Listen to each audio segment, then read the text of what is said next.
この線ですね、この首に、まあガイドとしてよく使いますけどね、結構気になっているんですけど、この線はどうやって決めましたか？本当は肩甲骨はこう腕を上げると、もっとね上の方に上斜めぐらいにね上がっていくんですけど。よろしくお願いします。毎度です。今回もドキドキディスコードアドバイスセッションです。日野井さんが来てます。どうも。で、今回はディスコードアドバイスグループから拾ったレアブランドさん I have some problems to draw a person from behind。 やっぱ難しいですね、後ろから描くのは。パッと見てどんな感じですか？そうだな、多分 DIY やってるんでしょうけどそうね、なんかちょっと怖い、なんか自分の手に打てそうな、そうね、釘を打つときはちょっと手はどけといた方がいいかな最初のガイド以外は。だよね、正座しながらはそんなに釘打たないと思うんで、で片膝立ちとかポーズを決めて、足のポーズは何でもいいんですけど、同じ角度で少しアドバイスもらいましょう。そうですね。じゃあ一般的にどういう風に書き直すっていうか、まずは自分書き慣れてるの右利きなんで右利きに書き直しちゃいましょうか。あ、そうか。最初はパースを確認します。そうですね。そうした方がちゃんとした絵が描けるんでねえのって。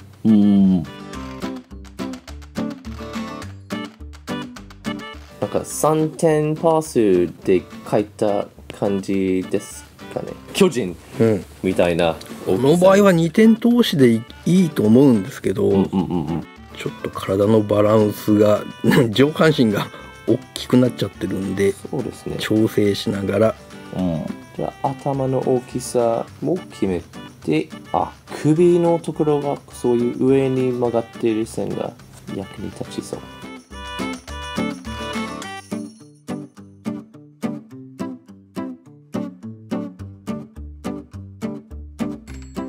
じゃあ下半身が小さくなりすぎないように。そうですね、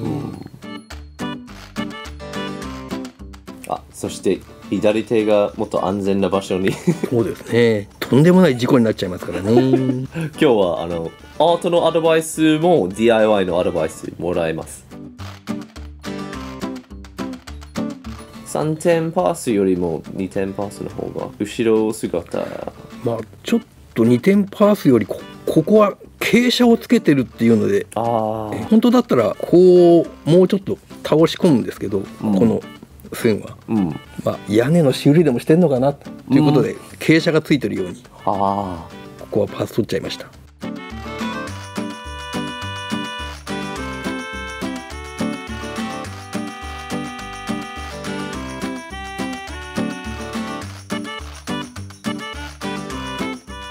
肩の描き方も結構難しいよね。腕を持ち上げたら肩も変形されますね。ちょっと右肩の方が上に上がってるっていうことで、左足は片膝を立ててるってことで隠れちゃってますけど、そうね、正座よりそれの方がありえそうですね。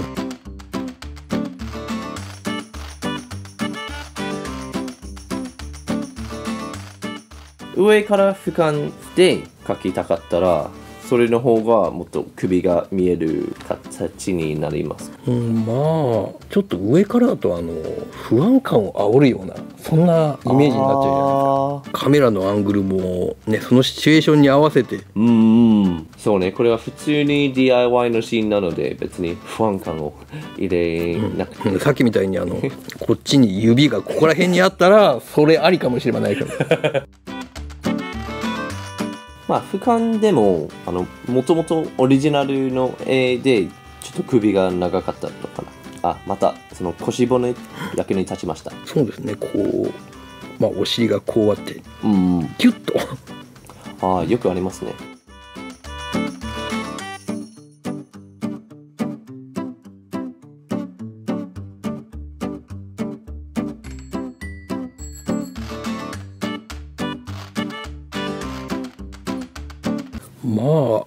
こんなとこっすか？いいですね。確かにその背景っていうか、どういうところでこの作業をやってることを、それも描いたらそのポーズもっと決めやすくなります。そうですよね。やっぱりこの角度の方が雰囲気的に合ってますね。じゃあ元の描いてくれた画像はこんな感じでした。少しなんか上から、そしてちょっと右手がなんとなく危なそうなところにあって、で上に描いてくれました絵はこんな感じです。少し角度を調整して、あとパース線も先に描いておいて、なんかパース線があってどういうところでなんか役に立ちましたか？まあキャラクターの収めどころはこんなところかなって想像しながらできるんで。そうね。私にとって結構面白い役に立ちそうなところが、この線ですね、この首に、まあガイドとしてよく使えますけどね、じゃあ線が描くときに別にこれをはっきり描かなくていいですね。そうですね。ちょっとガイドとしてこれがすごい役に立ちました、でこの前のドキドキ動画にもひねりの描き方も、腰骨とかこういう筋肉のくぼみとか、お尻のエクボ、エクボ、ほらほっぺたによくできるじゃないですか、人間。これがなるほど。そういう線で結構役に立ちますね。あとこれも結構気になっているんですけど、この線はどうやって決めましたか？実を言うと本当は肩甲骨がこう腕を上げると、もっとね上の方に上斜めぐらいにね上がっていくんですけど、じゃあもっと持ち上げたら、まあ見栄え重視してだいたいそこら辺に収めるように描くのが癖になってるんですよ。なるほど。腕を下ろす時に全く消えるわけではないですね。腕が下がってる状態だともう少しこういう角度なんだっけ？まあ降りてる状態ですよね。で腕を持ち上げるともっとこうなるんだ、あとは元の画像と比べて腕の角度とか、井上さんの腕の曲がり方と元の絵の曲がり方と比べて、まあこれは自分なりの描き方なんで人それぞれだからそうだね、打ち下ろすのはこれぐらいまで上げりゃいいんかいって。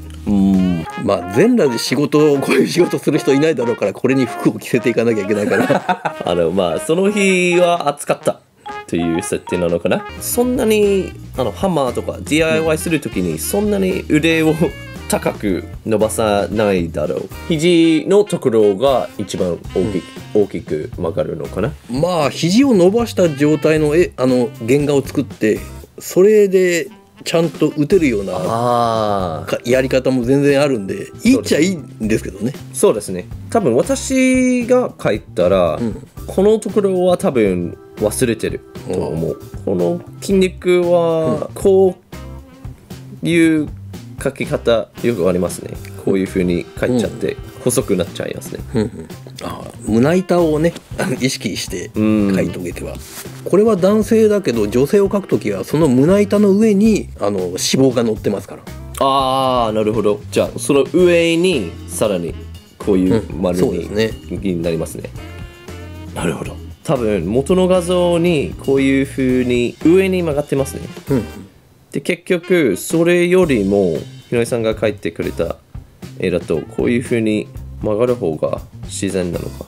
そういう風に自然に見えるように他のアニメーターとかもいろいろ考えてるんで、一つの描き方ですよね。それがもう一つの描き方として提案します。じゃあそんな感じかな。はい。じゃあありがとうございます。どうもどうも。まあ皆さん他にこの Discord アドバイスシリーズにも他の動画いっぱいあるのでぜひ見てください。あとはチャンネル登録お願いします。アドバイス欲しかったらぜひ Discord グループに入って自由に絵を投稿して、どんなアドバイスが欲しいのか書いておいて、こういう風に動画にもなれます。バイバイ。